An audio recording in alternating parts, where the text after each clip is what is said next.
Hello नमस्कार। तो कैसे हो आप सभी। स्वागत है आप सबका आपके अपने YouTube channel him study group में।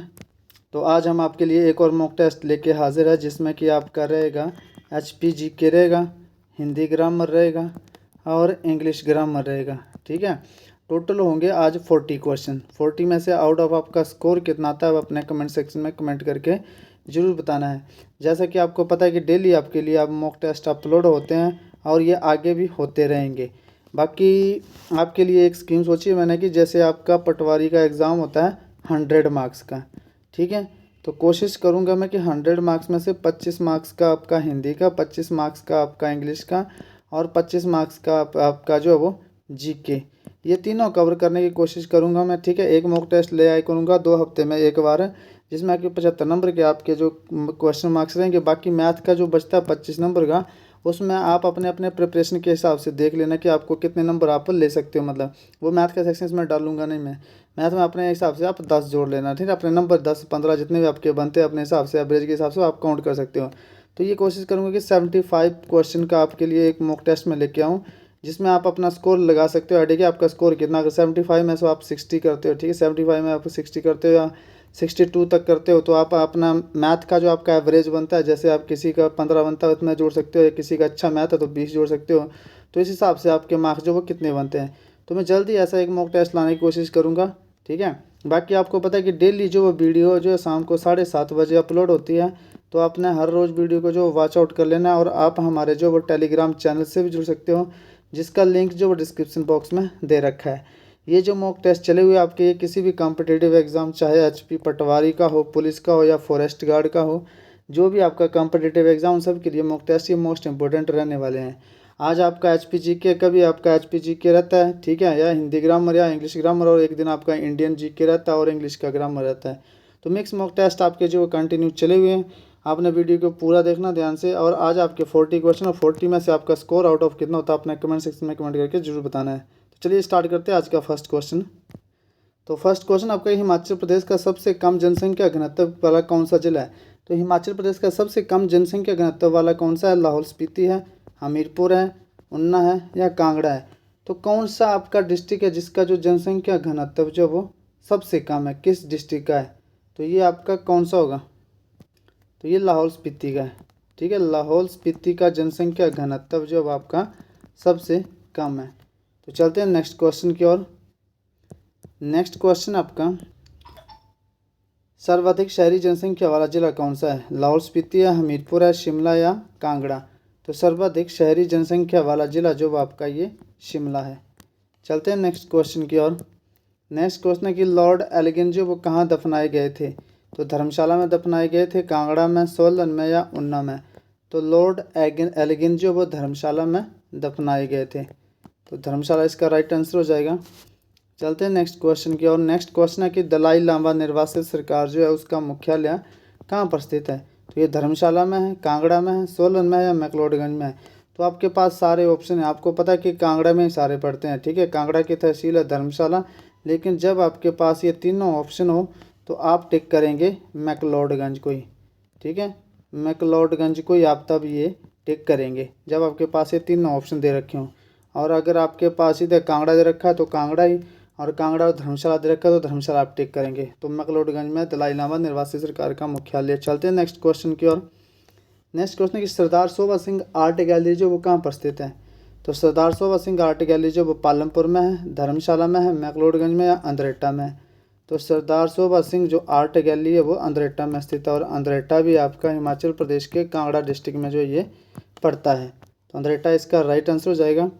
चलते हैं नेक्स्ट क्वेश्चन की और। नेक्स्ट क्वेश्चन है कि किसने आज़ादी तक जो वो काले कपड़े पहनने की सौगंध ली थी। तो ये बाबा कांशीराम थे, महात्मा गांधी थे, मोहम्मद मौनी थे या पंडित पद्मदेव सिंह। तो बाबा कांशीराम। तो जो बाबा कांशीराम थे, इन्होंने क्या था कि आज़ादी तक जो वो काले कपड़े पहनने की सौगंध ली थी बाबा कांशीराम ने। चलते हैं नेक्स्ट क्वेश्चन की ओर। नेक्स्ट क्वेश्चन है कि प्रसिद्ध युद्ध स्मारक कहाँ पर स्थित है। तो पालमपुर में है, शिमला में है, धर्मशाला में या हमीरपुर में। तो प्रसिद्ध युद्ध स्मारक जो है ये भी आपका धर्मशाला में ही स्थित है। चलते हैं नेक्स्ट क्वेश्चन की ओर। नेक्स्ट क्वेश्चन है कि भारतीय उच्च अध्ययन संस्थान कहाँ पर स्थित है। तो चंबा में है, सोलन में है, बिलासपुर में या शिमला में है। तो भारतीय उच्च अध्ययन संस्थान जो आपका ये शिमला में स्थित है, तो इसका राइट आंसर हो जाएगा शिमला। तो चलते हैं नेक्स्ट क्वेश्चन की ओर। नेक्स्ट क्वेश्चन आपका कि पर्वतारोहण संस्थान कहाँ पर स्थित है, तो चंबा में है, सोलन में है, मनाली में है या फिर शिमला में है। तो पर्वतारोहण संस्थान जो है ये कहाँ स्थित है आपका मनाली में। मनाली में जो पर्वतारोहण संस्थान और मनाली पड़ती है आपके कुल्लू डिस्ट्रिक्ट में, तो मनाली इसका राइट आंसर हो जाएगा। चलते हैं नेक्स्ट क्वेश्चन की और नेक्स्ट क्वेश्चन है कि अंग्रेजों ने शिमला में किस वर्ष जो वो गेटी थिएटर खोला था, तो ये कौन से वर्ष में खोला था, 1897 में, 1847 में, 1901 में, 1887 में। तो 1887 में जो शिमला में वो गेटी थिएटर खोला गया था। चलते हैं नेक्स्ट क्वेश्चन की और नेक्स्ट क्वेश्चन है कि हिमाचल प्रदेश पुलिस प्रशिक्षण केंद्र कहाँ पर स्थित है, तो सपड़ी में है, ठीक है, या फिर मंडी में है या फिर डर्रोह में है। तो जो हिमाचल प्रदेश पुलिस प्रशिक्षण केंद्र जो स्थित है वो आपका ये डर्रोह में स्थित है, ठीक है, डर्रोह इसका राइट आंसर हो जाएगा। चलते हैं नेक्स्ट क्वेश्चन की ओर। नेक्स्ट क्वेश्चन है कि सरदार अजीत सिंह स्मारक कहाँ पर स्थित है, तो ये पांवटा साहिब में, ऊना में है, पंचकुला में या अंद्रेटा में है। तो सरदार अजीत सिंह स्मारक जो आपका ये पंचकुला में है, ठीक है, पंचकुला, ये पंचकुला नहीं पंचकुला। पंचकुला कौन से डिस्ट्रिक्ट में स्थित है ये चंबा डिस्ट्रिक्ट में, तो पंचकुला चंबा डिस्ट्रिक्ट में स्थित है। चलते हैं नेक्स्ट क्वेश्चन की ओर। आज आपका इजी लेवल है पूरा, इससे आगे जो आपका थोड़ा मॉडरेट लेवल लाने की कोशिश करेंगे। राजस्व प्रशिक्षण केंद्र कहाँ पर स्थित है, मंडी में है, जो ऊना में, जोगिंद्रनगर या अंद्रेटा में। तो राजस्व प्रशिक्षण केंद्र जो आपका, ठीक है, जो पटवारियों की ट्रेनिंग होती है वो होती है आपकी जोगिंद्रनगर में, जोगिंद्रनगर और मंडी डिस्ट्रिक्ट में पड़ती है ये, ठीक है, मंडी डिस्ट्रिक्ट में पड़ता है आपका जोगिंद्रनगर। तो चलते हैं नेक्स्ट क्वेश्चन की और नेक्स्ट क्वेश्चन है कि वाइल्ड फ्लावर हॉल कहाँ पर स्थित है। तो वाइल्ड फ्लावर हॉल जो ये हमीरपुर में है, बिलासपुर में है, शिमला में है या फिर जोगिंद्रनगर में। तो वाइल्ड फ्लावर हॉल भी आपका हिमाचल प्रदेश के शिमला डिस्ट्रिक्ट में जो ये स्थित है। चलते हैं नेक्स्ट क्वेश्चन की और नेक्स्ट क्वेश्चन है कि सुकेती फॉसिल पार्क कहाँ पर स्थित है, सिरमौर में है, किन्नौर में है, शिमला में है या मंडी में। तो सुकेती फॉसिल पार्क जो है ये भी हिमाचल प्रदेश के सिरमौर डिस्ट्रिक्ट में जो ये स्थित है। चलते हैं नेक्स्ट क्वेश्चन की और आज का जो मॉक टेस्ट है ये आपके जो बेसिक है लर्नर अभी जिन्होंने स्टार्ट ही करी है एग्ज़ाम अपनी एग्ज़ाम जो कम्पिटिटिव एग्ज़ाम के लिए तैयारी अभी स्टार्ट कर रहे हैं, चाहे बीएचपी पुलिस के लिए या पटवारी के लिए जो स्टार्टिंग लेवल पे हैं उनके लिए ये मोस्ट इंपॉर्टेंट आपका ये मॉक टेस्ट है, ठीक है, जो स्टार्टिंग से करा अभी तक जिन्होंने पढ़ना जो वो स्टार्ट ही करा है। जैसे पटवारी की जिसने अभी तैयारी शुरू करी है या फिर पुलिस की भर्ती की तैयारी शुरू करी है, तो ये बेसिक क्वेश्चन जनरली जो कि हर एक एग्ज़ाम में पूछे जाते हैं ये, ठीक है। तो अर्जुन गुफा कहाँ स्थित है, अर्जुन गुफा जो वो सिरमौर में स्थित है, किन्नौर में, मनाली में या फिर मंडी में स्थित है। तो अर्जुन गुफा जो आपकी ये भी मनाली में स्थित है। चलते हैं नेक्स्ट क्वेश्चन की ओर। नेक्स्ट क्वेश्चन है कि नेहरू कुंड कहाँ पर स्थित है। तो नेहरू कुंड जो वो मनाली में है, मंडी में है, कुल्लू में या फिर शिमला में है। तो नेहरू कुंड जो आपका ये भी आपका स्थित है मनाली में। चलते हैं नेक्स्ट क्वेश्चन की ओर। नेक्स्ट क्वेश्चन है कि हिमाचल प्रदेश कृषि विश्वविद्यालय की स्थापना कब हुई, ठीक है, हिमाचल प्रदेश जो कृषि विश्वविद्यालय है उसकी स्थापना कब हुई। तो 1976 में हुई थी, 1978 में, 1977 में या 1979 में। तो 1978 में जो वो कृषि विश्वविद्यालय की जो वो स्थापना हुई थी। चलते हैं नेक्स्ट क्वेश्चन की और नेक्स्ट क्वेश्चन आपका कि हिमाचल प्रदेश बागवानी एवं वानिकी विश्वविद्यालय कहाँ पर स्थित है। तो हिमाचल प्रदेश जो बागवानी और वानिकी विश्वविद्यालय है ये नौणी में स्थित है, ठीक है, नौणी में। और नौणी कहाँ पड़ती है आपकी, नौणी पड़ती है आपकी सोलन डिस्ट्रिक्ट में, ठीक है, नौणी जो आपकी सोलन डिस्ट्रिक्ट में पड़ता है। चलते हैं नेक्स्ट क्वेश्चन की ओर। नेक्स्ट क्वेश्चन आपका हिमाचल प्रदेश सैनिक स्कूल कहाँ पर स्थित है। तो सुजानपुर में है, डलहौजी में है, शिमला में है, टेहरा में है। तो हिमाचल प्रदेश में जो सैनिक स्कूल है वो आपका सुजानपुर में जो ये स्थित है, तो सुजानपुर इसका राइट आंसर हो जाएगा। चलते हैं नेक्स्ट क्वेश्चन की ओर। अब आपका हिंदी का क्वेश्चन स्टार्ट है। हिंदी के आपके 10 क्वेश्चन रहेंगे, इसके बाद 10 क्वेश्चन आपके इंग्लिश के रहेंगे। तो फर्स्ट क्वेश्चन है कि धक्का मुक्की में कौन सा समास है, ठीक है, धक्का मुक्की में कौन सा समास है। तो इसमें कर्मधारय समास है, अव्ययी भाव समास है, द्विगु समास है या फिर द्वंद्व जो वो समास है। द्विगु समास आपको पता है कि जो संख्यावाचक होता है, जिसमें पहला पद संख्या होती है उसमें संख्यावाचक वो द्विगु समास होता है, ठीक है। अव्ययी भाव समास में अपसर्ग लगे होते हैं, आ, अनु, यथा, प्रति, निर्भर। कर्मधारय में पहला पद जो होता है वो विशेषण होता है, पहला पद जो बताएगा आपके किस चीज़ की विशेषता बताएगा। और द्वंद्व समास में क्या होता है, दोनों पद प्रधान होते हैं। ठीक है, दोनों पद प्रधान होते हैं।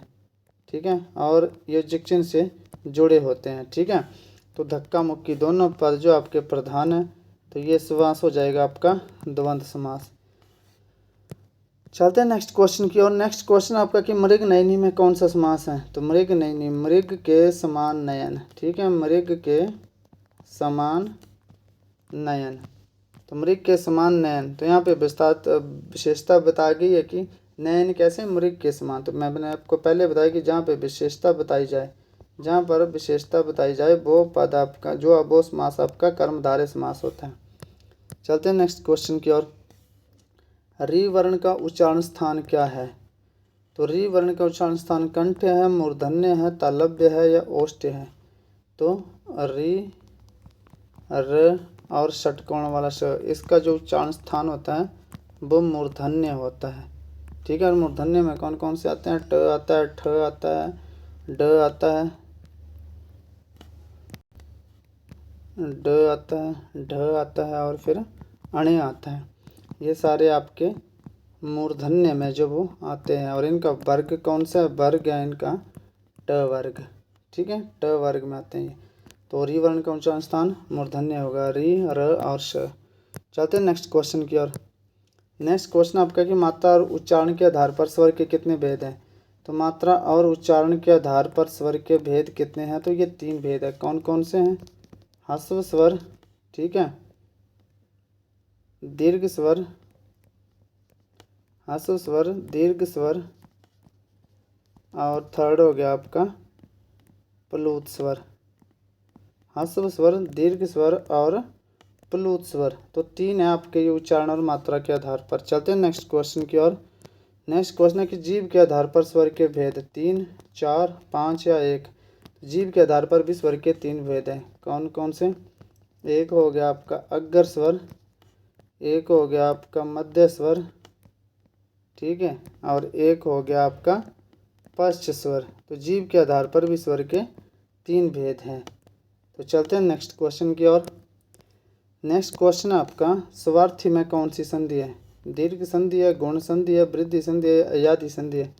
तो ये आपका स्वार्थी शब्द आ गया, बनता कैसे है ये, तो ये बनता आपका स्व प्लस अर्थी, यहाँ से अ आ गया, व ब अ आ गया, यहाँ से भी अ आ गया और मिलकर क्या बना, बड़ा आ, तब वाक्य आपका मिलकर बना ये स्वार्थी। तो स्वार्थी में जब दो स्वर आपस में मिलकर अपना रूप जो वो दीर्घ कर लेते हैं, तो उसमें दीर्घ स्वर संधि जो वो हो जाती है। तो इसमें कौन सी संधि है, दीर्घ स्वर संधि। चलते हैं नेक्स्ट क्वेश्चन की ओर। नेक्स्ट क्वेश्चन है कि स्थावर शब्द का विलोम सचल, चंचल, चेतन या जंगम। तो स्थावर का जो विलोम हो जाएगा वो हो जाएगा आपका जंगम। चलते हैं नेक्स्ट क्वेश्चन की ओर। नेक्स्ट क्वेश्चन है कि संस्कार में कौन सी संधि है, तो सम, जमा, कार। संधि विच्छेद कर लेना, जब भी आपके पास कोई शब्द दे रखा हो तो उसका जो वो सबसे पहले संधि विच्छेद कर लेना। तो जब इस संस्कार का हम संधि विच्छेद करेंगे तो अंक की मात्रा जो वह म में बदल जाती है, म हलंत वाला आएगा। ठीक है, सम, जमा, कार। जब भी आप संधि विच्छेद करेंगे तो पहले शब्दों को तोड़ के जो 2 प्रॉपर शब्द बनते हैं वो बना लेने। तो सम, जमा, कार क्या हो गया, संस्कार हो गया। ठीक है, संस्कार हो गया। तो ये जहाँ पर भी आपका हलंत आ जाए, तो जहाँ भी हलंत आ जाए आपकी वो संधि आपकी हो जाती है व्यंजन संधि। ठीक है, हलंत वाली दुनिया में कोई भी संधि अगर जिसमें हलंत आ जाए तो वो आपकी व्यंजन संधि हो जाएगी। चलते हैं नेक्स्ट क्वेश्चन की ओर। नेक्स्ट क्वेश्चन है कि जिस समास में दोनों पद प्रधान होते हैं वह कौन सा समास होते हैं। तो जिस समास में दोनों पद प्रधान होता है वो द्विगु समास होते हैं, तत्पुरुष समास होते हैं, कर्मधारय समास होते हैं या द्वंद्व समास होते हैं। तो जिस समास में दोनों पद जो प्रधान होता है, दोनों पद प्रधान, वो होगा आपका द्वंद्व समास। ठीक है, और जिसमें पहला पद प्रधान होता है, जिसमें प्रथम पद प्रधान होता है, वो होता आपका अव्ययीभाव समास, वो होता आपका अव्ययीभाव समास। और जिसका कोई भी पद प्रधान नहीं होता, ठीक है, जिसका कोई भी पद प्रधान नहीं होता वो होता आपका बहुव्रीहि समास। ठीक है, और जिस समास में क्या बोलते हैं कारक विभक्तियाँ होती हैं वो कौन सा समास होता है आपका तत्पुरुष समास। इसमें जो आपका उत्तर पद प्रधान होता है। चलते हैं नेक्स्ट क्वेश्चन की ओर, जिसमें विशेषता बजाती है वो कर्मधारय समास, और जिसमें संख्या बजाती है संख्यावाचक होता है, जिसमें कोई संख्या आ जाए, जैसे आपका आ जाए चौराहा आ जाए, ठीक है, तो वो आपका संख्यावाचक हो जाएगा और वो समास हो जाएगा आपका द्विगु समास। तो नेक्स्ट क्वेश्चन है इंग्लिश का, he is taller of the two boys. तो ये कंसेप्ट आपका जहाँ भी टॉलर आ जाए कंपैरेटिव डिग्री के साथ है, ऑफ द टू आ जाए, ठीक है, ऑफ द टू, और आगे नाउन जो आपका क्या हो, प्लूरल हो, ठीक है, ऑफ द टू आ जाए कंपैरेटिव डिग्री के साथ, आगे नाउन प्लूरल आ जाए, तो उससे पहले आप आर्टिकल द का यूज़ करेंगे। तो he is the taller of the two boys. चलते हैं नेक्स्ट क्वेश्चन की और नेक्स्ट क्वेश्चन है कि greater is the demand higher is the price.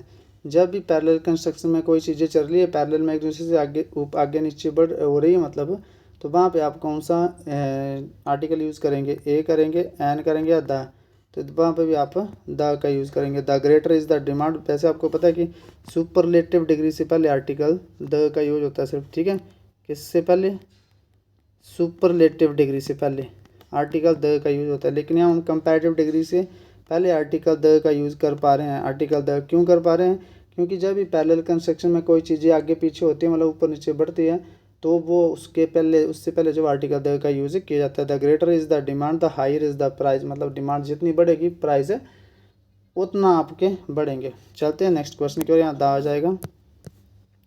Next question है कि Ramayana is written by the Valmiki. तो आपको पता है कि होली स्क्रिप्चर या कोई बुक को स्क्रिप्चर होता है, बुक ग्रंथ, ठीक है, SCRIPTURE। तो होली स्क्रिप्चर एंड बुक को, तो जो भी होली स्क्रिप्चर एंड बुक है उससे पहले आर्टिकल द का यूज़ आप करेंगे। The Ramayana is written by Valmiki. चलते हैं नेक्स्ट क्वेश्चन की और नेक्स्ट क्वेश्चन है कि honesty of the old beggar was praised by everyone. तो यहाँ पे ऑनेस्टी से पहले आपका पता कि एब्स्ट्रैक्ट नाउन है, और एब्स्ट्रैक्ट नाउन से पहले आर्टिकल का यूज़ जो वो नहीं किया जाता है, लेकिन यहाँ पे बताया गया कि ऑनेस्टी किसकी, ओल्ड बैगर की, पर्टिकुलर सेंस में बोला गया, ठीक है, स्पेशल मेंशन करके बोला गया किसकी ऑनेस्टी, इस ओल्ड बैगर की। तो आप यूज़ करेंगे the honesty of the old beggar was praised by everyone. चलते हैं नेक्स्ट क्वेश्चन की और नेक्स्ट क्वेश्चन है कि सी डाइड। तो सी अब हार्ट अटैक से मरी है, किसी बीमारी से मरी है, she died of heart attack आ जाएगा, ठीक है। चलते हैं नेक्स्ट क्वेश्चन की और नेक्स्ट क्वेश्चन है कि सी डाइड ऑफ हार्ट अटैक, यहाँ पे आपका ऑफ यूज़ हो गया। तो नेक्स्ट क्वेश्चन है Rajesh always rights dash a pencil. जब भी आप किसी इंस्ट्रूमेंट की बात करते हैं, जब भी आपका इंस्ट्रूमेंट की बात करी जाती है, तो उससे पहले आप हमेशा आर्टिकल विद का यूज़ करते हैं। Rajesh always writes with a pencil, with आ जाएगा यहाँ पे। चलते हैं नेक्स्ट क्वेश्चन की और नेक्स्ट क्वेश्चन है कि there is some water dash the pot. तो there is some water in the pot, क्योंकि किसी चीज़ के अंदर कोई चीज़ है तो इन का यूज़ करें, किसी चीज़ के अंदर है तो इन द पॉट। चलते हैं नेक्स्ट क्वेश्चन की और I like walking dash the garden. अब गार्डन आपको पहले मैंने एक बार मेंशन कई बार बता चुका हूँ कि कोई चीज़ जो वो बाउंड्री बनाते हैं, तो अगर कोई चीज़ बाउंड्री बना रही है तो उसके लिए आप हमेशा आर्टिकल प्रपोजिशन इन का प्रयोग करेंगे। I like walking in the garden, ठीक है, इन आ जाएगा इसमें। चलते हैं नेक्स्ट क्वेश्चन की और नेक्स्ट क्वेश्चन आपका कि Rajesh was walking on the footpath, direct on आ जाएगा, क्योंकि वॉक करते हैं हम फुटपाथ पे जो हम चलते हैं हमेशा, ठीक है। तो Rajesh was walking on the footpath आ जाएगा। लेकिन ऐसे आता है कि Rajesh was walking dash the road, तो अलोंग कदर रोड होता है, लेकिन यहाँ पे सिंपल पूछा कि Rajesh was walking on the footpath. चलते हैं नेक्स्ट क्वेश्चन की ओर। Steel is made from iron, from क्यों किया गया, क्योंकि यहाँ पे ऑप्शन दिए गए आपके पास, इसलिए मैंने लिख दिया फ्रॉम। जब कोई चीज़ की अपनी अवस्था या शेप परिवर्तन कर लेती है और इसी चीज़ में वापस नहीं आ पाती, तो वो उस कंडीशन में आप फ्रॉम का यूज़ करते हैं, जैसे curd is made from milk. तो ये थे आपके 40 क्वेश्चन। 40 में से आउट ऑफ आपका स्कोर कितना हुआ अपने कमेंट सेक्शन में कमेंट करके जरूर बताना है। तो मिलते हैं नेक्स्ट वीडियो में, तब तक के लिए जय हिंद, जय भारत।